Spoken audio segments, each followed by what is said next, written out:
쌍방울그룹의 불법 대북 송금 의혹에 연루돼 재판에 넘겨진 이화영 전 경기도 평화부지사가 1심에서 징역 9년 6개월의 중형을 선고받았습니다. 재판부는 이재명 당시 경기지사 방북과 관련해 북한 상부에 200만 달러가 지급됐다며 죄질을 매우 무겁게 판단해야 한다고 지적했습니다. 취재기자 연결해 자세한 내용 들어봅니다. 임예진 기자. 네, 사회부입니다. 오늘 판결 내용 자세하게 설명해 주시죠.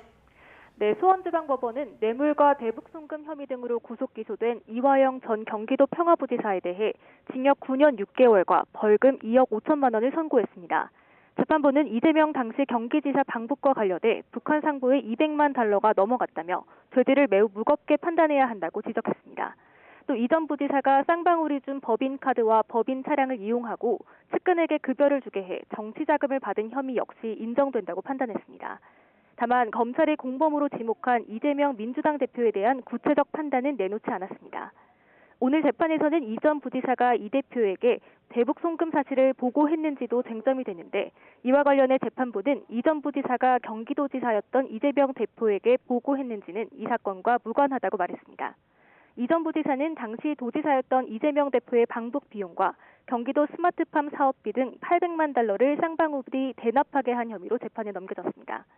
김정태 전 쌍방울그룹 회장에게서 3억 3천만 원 가량의 뇌물과 불법 정치자금을 챙긴 혐의 등도 적용됐습니다.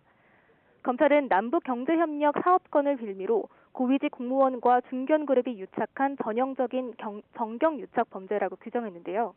앞선 경울심 공판에서 징역 15년과 벌금 10억 원, 추징금 3억 3,400여만 원을 구형했습니다.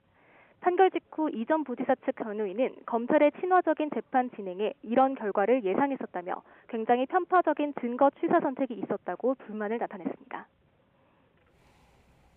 네, 이 대표에 대한 검찰 수사에도 오늘 판결이 영향을 미칠 수 있겠군요.